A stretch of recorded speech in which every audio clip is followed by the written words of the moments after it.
David Sorensen. Okay. David, you're being recorded. This is a picture from about 5 years ago of a walk I take on the harbor. I love looking at these seiners. And I've been dying to hear more about how this industry works in our community. As you know, the city, the area was founded on 3 industries: shipbuilding, lumber mills, and commercial fishing. There were a lot of Croatians and Norwegians and Scandinavians who were involved in there over 100 years ago setting this up. Of all those industries, only one survives today. It's a huge industry. It affects a lot of jobs in the area. And even though not all the boats are here, a lot of them are permitted out of this zip code. So the boats we see are not, there's just the tip of the iceberg of the boats that come out of this zip code. So David, before we start, would you like to tell us a little bit about yourself? Hi, everyone. Thanks for having me. I'm a 35-year commercial fisherman in salmon fishing. Seining is my particular fishery that I do.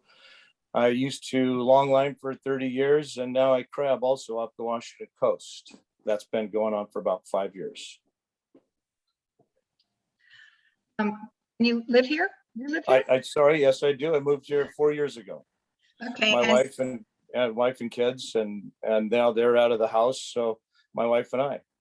Okay, great. And I do want to welcome Garrett. I failed to mention you, Garrett. Welcome to the meeting today. So we're going to go to this picture. David, tell me what this is.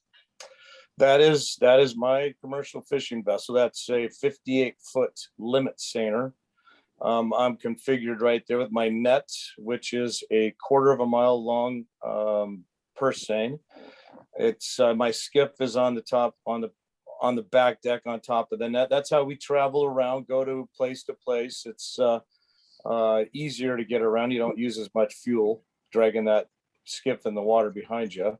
We're setting in a cove up by Sitka, and I'm going to have an opening the next day. Our openings are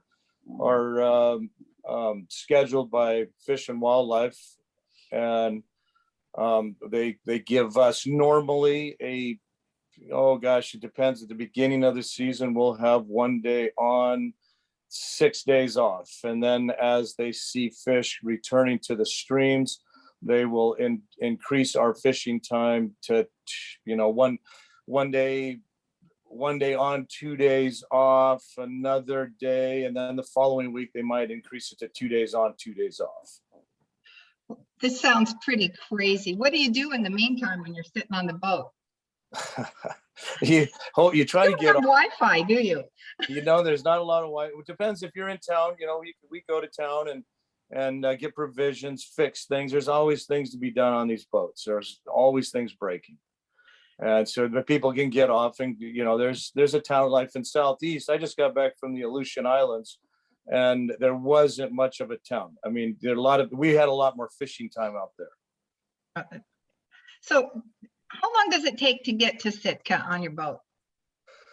Leaving here from Gig Harbor would take me 4 days, 24/7. So you don't stop at night. You go all through the night, 24? That is correct. How do you do that? You set your crew up on a watch, and you have with four crew and yourself, and you try to keep two people on watch at nighttime. I do anyway. I mean, everybody has their own style. I just like having 2 people on watch, and then you have a watch alarm that you set for. You can set it any duration, and I set mine at 10 minutes, and a little light flashes after 10 minutes, and if you happen to be asleep, it has an alarm right after that. That'll wake everybody. Okay. And you go up to Sitka and fish for salmon, right? That's Nothing correct. else. Well, during the summertime when I'm salmon fishing, that's the only thing I'm going up for. And then come back, you you re-outfit your boat, and you a lot of times get different crew, and then you go do a different fishery. Okay, so the boat goes out, the skiff comes off the boat with the nets, right? That is correct. And I didn't give you a picture of the skiff behind my boat. So that skiff is setting in the water. The bow, the front of the boat is touching my stern, and I have a mechanism to release the net fast. So I drive around and get into position, and I say, let it go. That's kind of one of our famous lines on the boat, let her go. And that's, they release the skiff, and that pulls my net off the stern of my boat. And then I travel out, and the skiff is more like an anchor. See, I have both of those. I don't have it setting on the stern in a position to set. But so the one on the left is my skiff man closing up, and we're finished making our tow. We usually tow for 20 minutes. Let's just say 20 minutes is kind of an average towing time, and then hauling your net back is 12-15 minutes to get your net back.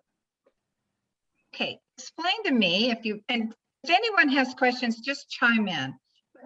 How does the drawing up of the net work?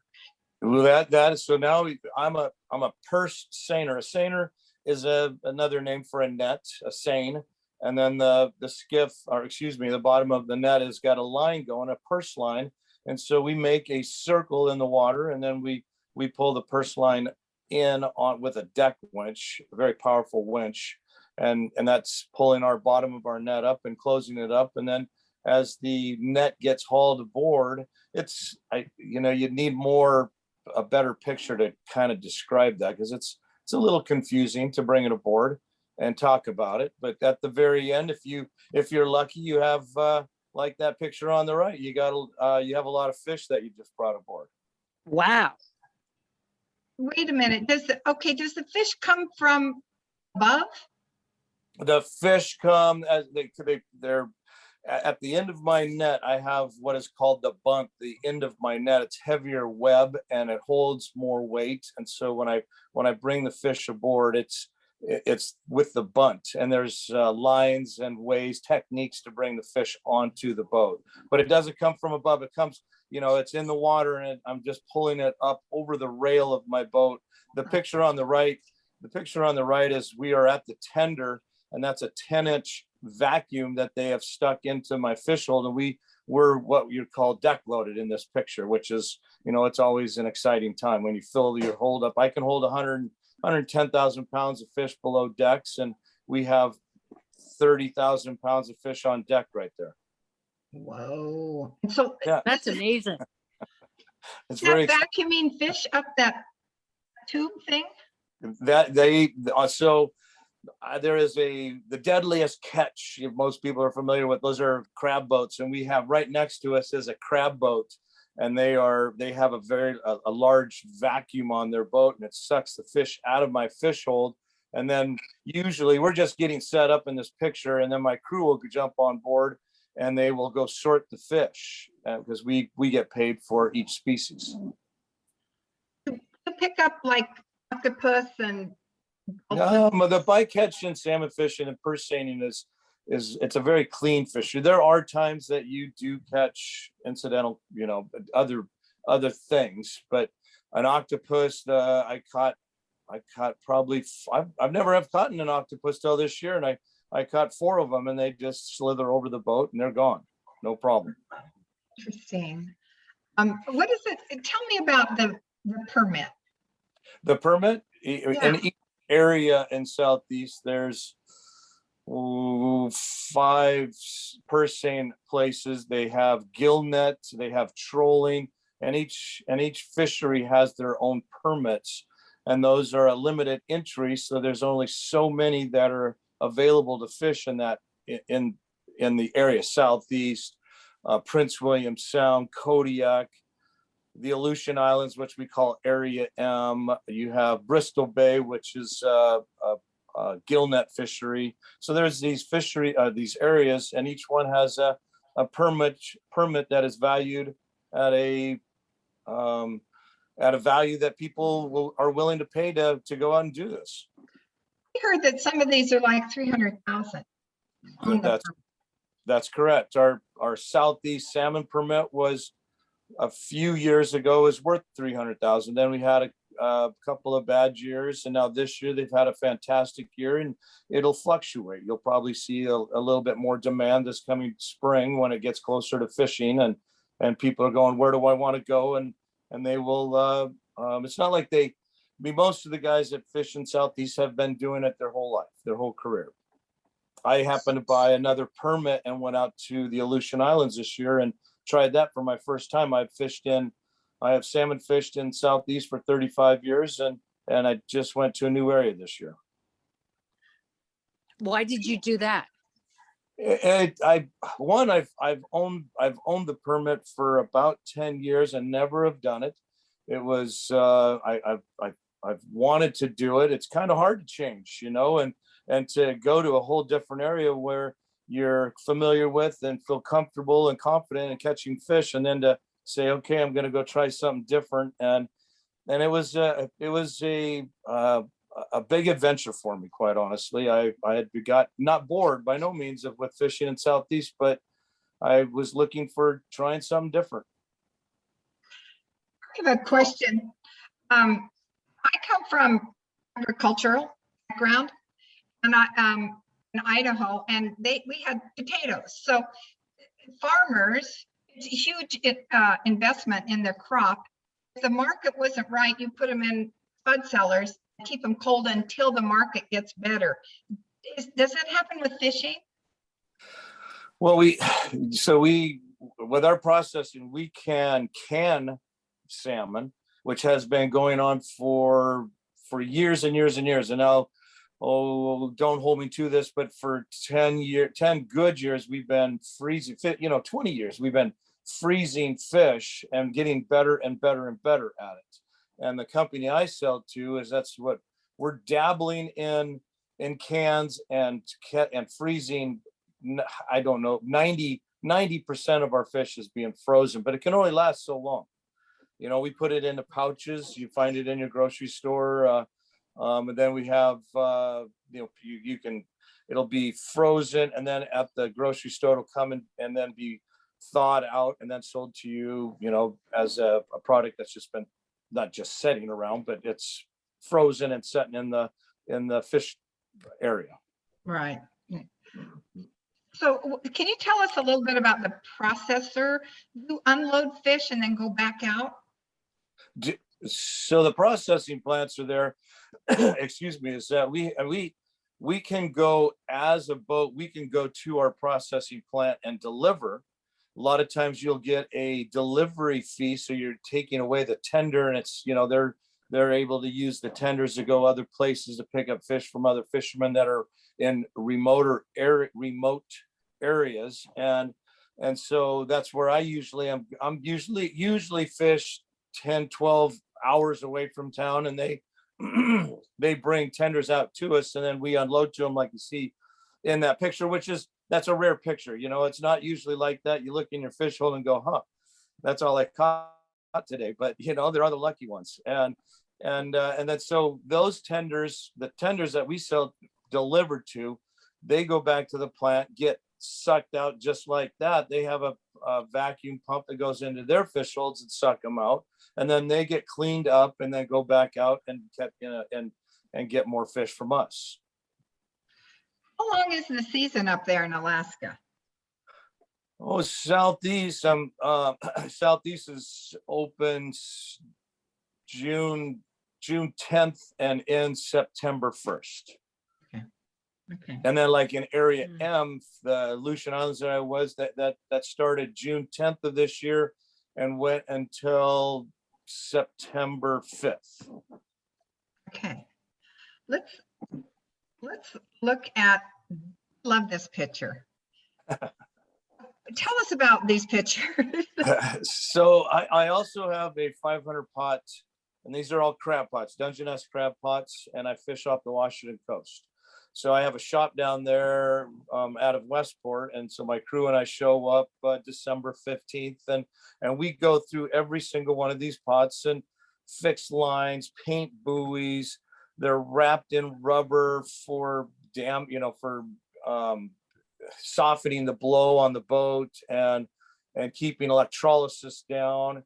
So all these things get looked at. And with my crew, it normally takes us a week, 10 days to go through the crab pots. And so there's 500 pots on the land right there. And there's my boat with 250 of those pots on the boat. I can take half of that stack of gear, is what we call it, and put it on the boat.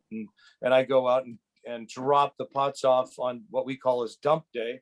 I go out and drop the pots, come back in, grab 250 more, and then go back out and drop them. We have after that a 3-day period. Oh, it's eluding me right now. It's called fair.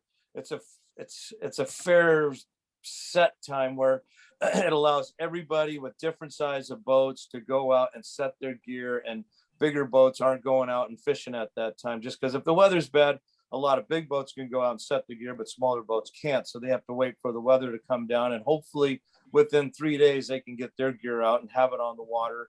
And then after the 3 days is up, it's game on, and you fish however hard and as long as you want. So this brings up a lot of questions for me. First of all, tell us how much each pot costs. Each one of my pots right now, I mean, the current market price probably for a pot is $330 rigged out. But you're looking at a lot of inventory here. I don't even like to think about it, Lana. So how do you know which pots are yours? Great question. Each one of those pots, well, all of my pots have the same color code on the buoy. And so we all have our own little, I guess it's unique, but boy, when you go out and when you're out fishing, you have pots everywhere in the water, and it becomes quite a needle in the haystack to find yours. They're all, you try to set them in a line, and you can go from one to the next, and you get a good eye on finding yours. But there's a lot of pots out there that mine are orange, white, and blue, and some are white and blue, and you don't see the orange. So it catches your eye, and you got to go over and look. And it's easy, but it also there's some difficulties to it also, especially when it's 10-foot seas and blowing 30 miles an hour and it's raining out. It's really hard to see it. Terry, you have a question.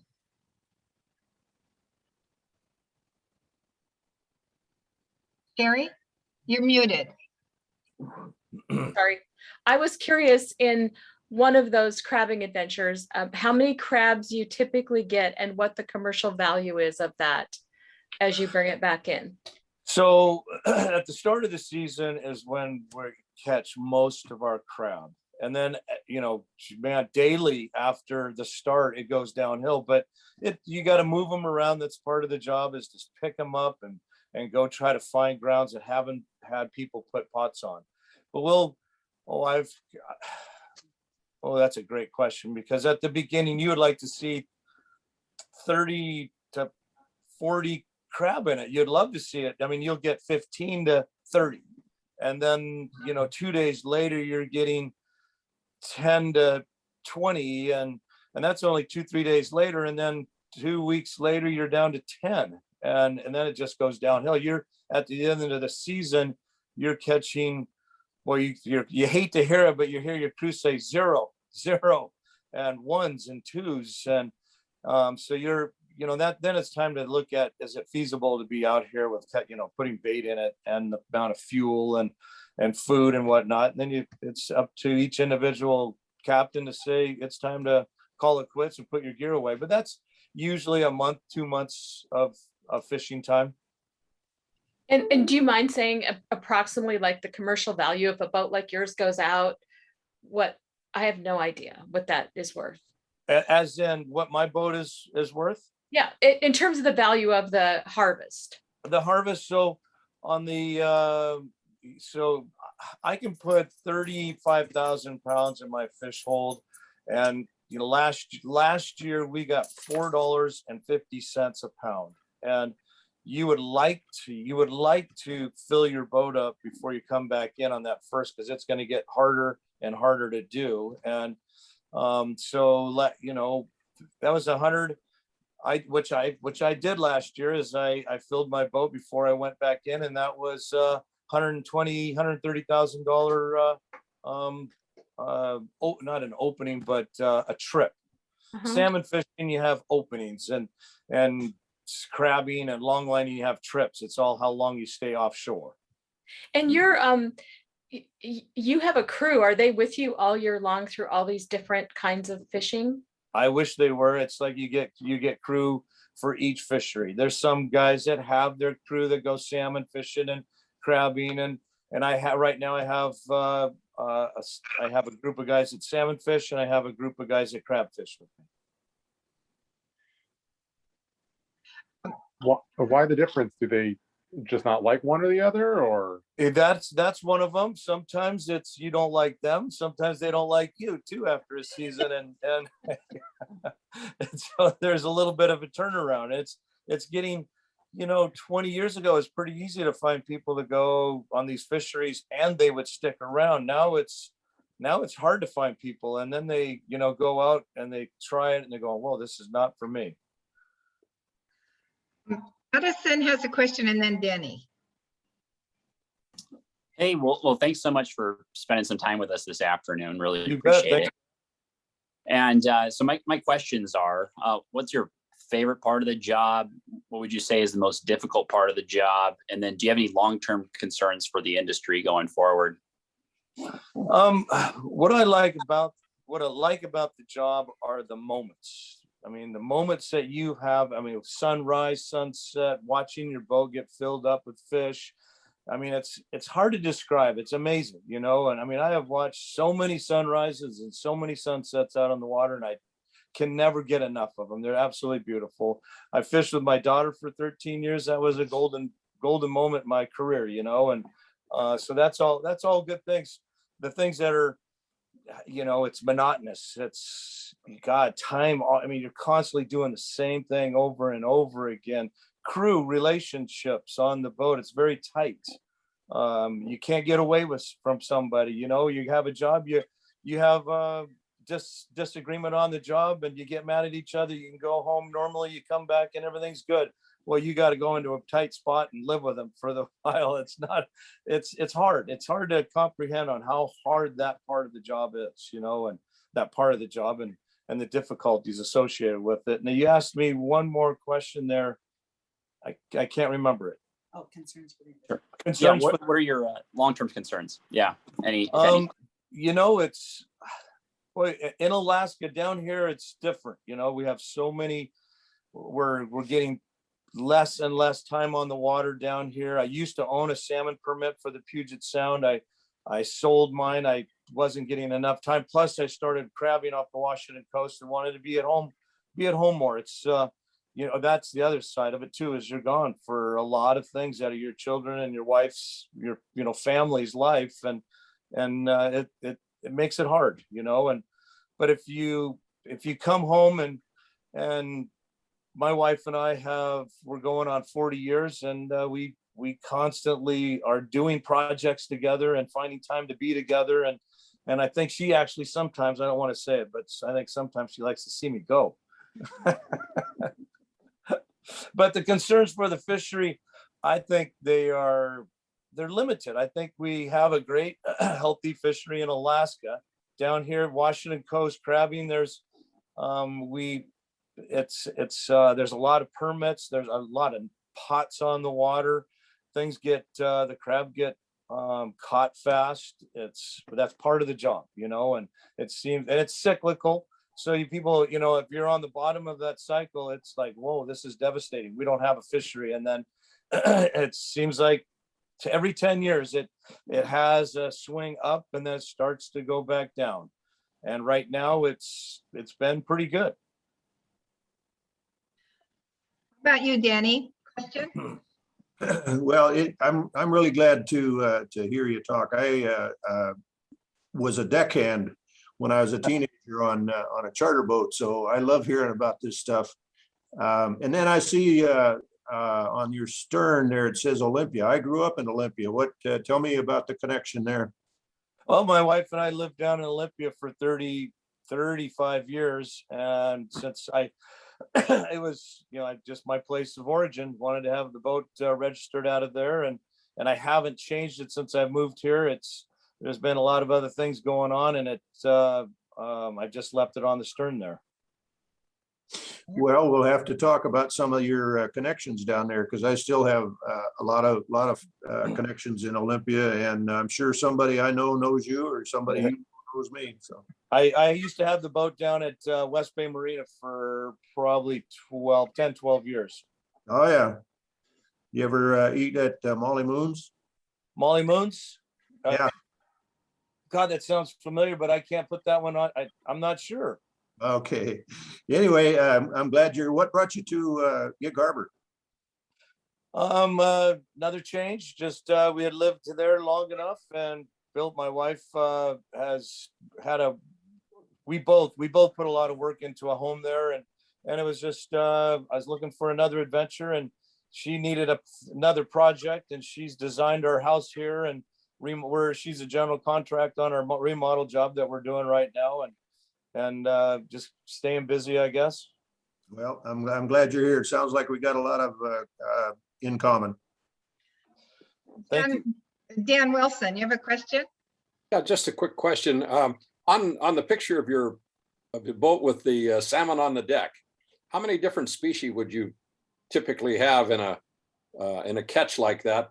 The other is the challenges that you face. Bristol Bay this year had the biggest sockeye run they've ever had, and yet the Yukon River, the natives are having a hard time getting enough salmon for their smokers for the winter. And the challenges you face, are there different regulations that will affect you based upon the area you're fishing in? Absolutely correct. We had, like you said, Bristol Bay has actually had probably 5-6 years of banner returns. They just have been killing it there. And then where I went to Area M, we had a phenomenal season also, and those fish, a lot of them are going up to the Yukon and Kuskokwim area, and that is an ongoing concern. And it's hard to, so they regulate that based on how many fish returned, and then they will, they look at it on a yearly basis and kind of what they see, how many fish traveled through the area which they think is going up that way. And they will curtail our fishing the following year, or maybe 2 years, to try to get more fish to come up there. And it's really hard to know exactly why things happen out there. But in my opinion, I believe that Fish and Game does a fantastic job on trying to meet those needs and goals of all areas. You asked me, that was on that one, but I have 5 species. There's 5 species of salmon. I'm a purse seiner. I catch primarily pink salmon. And so on that picture, this is we probably had 2 king salmon out of that whole thing. There's probably 2 king, or if it was a time that we are not allowed to catch, we will see them come on, and then we will get them off. We'll throw them overboard and try to get them back in the water. Silvers out of that would probably be 5%. Chum salmon would maybe be up to 10%. Sockeyes, well, I wish it was 100%, but it's probably more like, it's depending on where I'm fishing at. That was probably next in, 10 sockeyes to 3,000-4,000 pounds. If I'm out on the coast, we catch more sockeyes. If I'm inland, most areas we're not catching that many sockeye, and that was probably 110,000 pounds of pink salmon on board. Interesting. So, Thank you. raise your hand if you have any questions, but let's talk about crew life. Do I have to? First of all, how many are on the crew? Go up to 10. Most of my fisheries, I always have 4 people and myself, so 5 total, 4 crew. Okay, and where do they sleep? So in the forward part of my boat, down the way my boat is configured, mine is called a conventional style fishing boat because I have the crew quarters are down in the forecastle, which is the bow of the boat.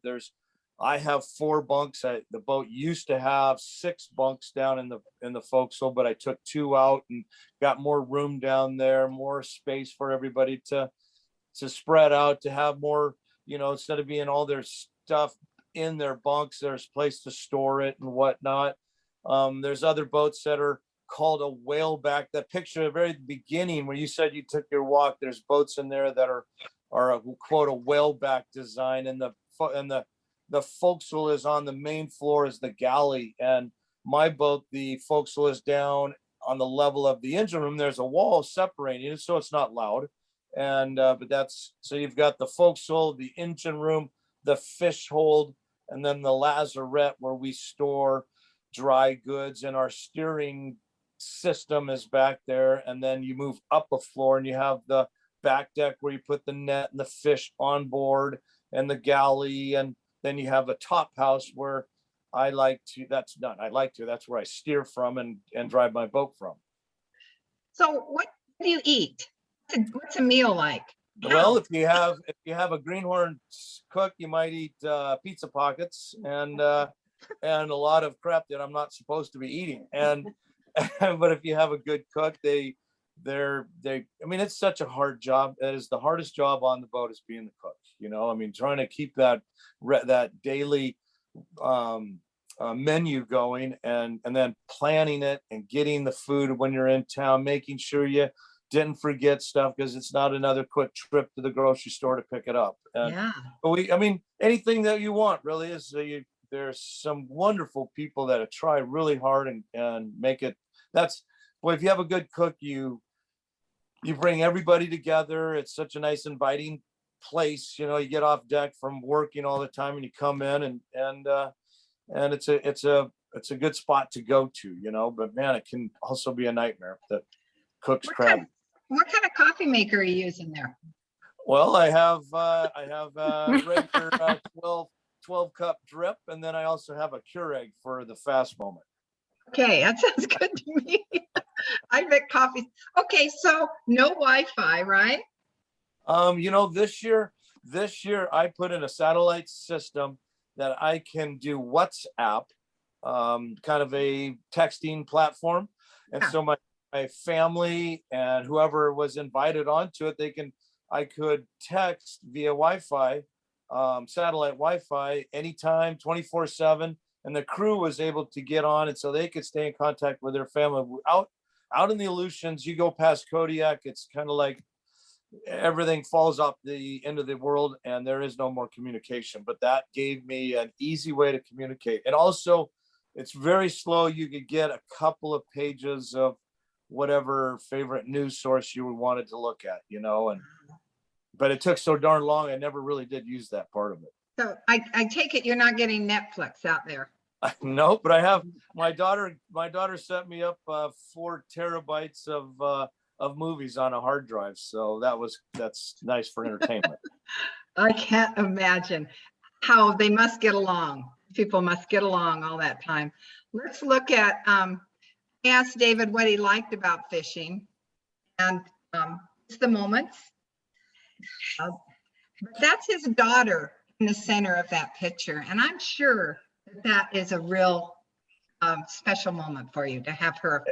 It's unbelievable. We had so much fun that when you say that, because the crew, there's a separation, they come up and visit, but a lot of times they stay down below. We're working fast. They don't get chances to come up, but my daughter always made time to come up and hang out with dad. So it was, we had a great bond, it was a good time with us, but with each other. And How the other old one, was here's my son. Here's a sunset picture I was showing you there. Right. I love that shot. It was out off the Washington coast, and just, it comes and goes real fast, and you better be, it's those moments that I was talking about. Okay. Just real quick here. There's your first boat. I think that's a beautiful picture, but tell us how old this boat is. That boat there it's no longer with us anymore. It was 1911. Built the same time the Titanic was built. And that one was unsinkable. By God, that one was still floating. What's going on in this boat maintenance picture? That one that's the Paige Marie. That's named after my wife. And that one is, just last spring, I hauled it out in Toledo, Oregon, down by Newport, up the the Yoquina River, and went to a boatyard, and we replaced the main engine and all the drive line. The transmission was rebuilt, the prop and the bearings that hold the shaft into place. Everything was taken out, cleaned up, like I said, put a brand new motor in, and they were just putting me back in the water to head up the coast and get ready to go to the Aleutian Islands. This is, I mean, not putting a new motor in, but boat maintenance is, it's a serious thing. It happens every year. There's always things to work on a boat, things that people, it's interesting as my friends go, how can you work on a boat so much? And things break constantly. You have net maintenance too, I imagine. I just finished 3 days in Marysville at a net shop, and my net has gone through and all ready for next year. I had a chance to, I just got home, I guess it's been probably 2 weeks now, but I just got home, and the guy goes, hey, there is a chance to get you in. Do you want it? And it's kind of like, you better take it when you get it, because there's not a lot of time at these places, and they run out of spaces. So what the heck, I just got it done. I imagine that's your livelihood, those nets. You've got to make sure they're in top shape. Can you repair them on the boat? Oh yeah, all the time. I mean, you will, the net. So to give you basic dimensions, like I said, it's a quarter of a mile, 1,400 feet long, and so in every area there's different regulations for sizes. In Southeast, you can go to what we call 4.5 strips, and that so a strip is 100 meshes. And so mine's 450 meshes deep, which is about 100 feet deep. There's design built into that. So it's not just a rectangle, but there is design in that. And then when I was out into the Aleutians, I could go 375 or 3.75 strips deep, and it was still the same length. So I had to take out netting to go out there to be legal. Wow. We don't have a lot of time to talk about fishing culture, but this picture on your right looks really scary to me. And I was going to ask you about dangers and omens, because I know fishermen have a lot of rules about. Could you just share a little bit? Maybe it's getting late, but just a minute. Sure. Superstitions. Fishermen are very superstitious, and you don't leave the dock on a Friday. You don't bring bananas on the boat. Some guys say no horseshoe. I mean, horseshoes might be going to town to play a game, but they don't want horseshoes on the boat. People don't want cowboy boots on the boat. It goes on and on and on. I'm not that type of person. I don't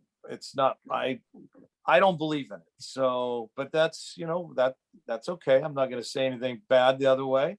The picture on the left is us, a group of guys all together for a 4th of July celebration, just kind of putting our egos aside for catching fish and competing against each other, and all getting together, have fun, and shoot some fireworks off and let some steam off. The picture on the right, that's me out crab fishing last year, which I don't even know how big that wave is, but it was a rough day. We had some, bad weather last year, and we always have bad weather. We also have good weather too, but somebody took the picture and sent it to me. I like the picture. It gives me chills looking at that. we're going to end with this picture because it's so beautiful. And where is this taken, David? That is out in the Aleutian Islands by Falls Pass. Right by Falls Pass. I'm in the Gulf of Alaska. Those are two active volcanoes in the background. And there's that picture with the skiff when it's off the back of my boat. And he's tied up with a line that's called with a quick release. And he has the net attached to him. And we're just getting ready to go make a set. It's beautiful. And I have to say, if anyone's in the harbor, the Paige Marie is, I'm looking at it right now. It's sitting out there. It's a gorgeous boat. Thank you. I can't thank you enough, David. Are there any last minute questions? We're going a little over, but it's been so interesting. Sorry about So that. interesting. No, fabulous. Okay, well, I'm going to close the meeting because we've come to the end. And thank you very much, David. I hope that you come back and visit us again. You're always welcome. Okay. Thank you. Thank you very much. And if anybody's walking the docks or walking the streets and see me down on the boat, please feel free to take a look. I'm going to take you up on that. Excellent. Me too. Bye, everyone. Thank you. Bye. Bye. Thank you. Thank you. I got a question.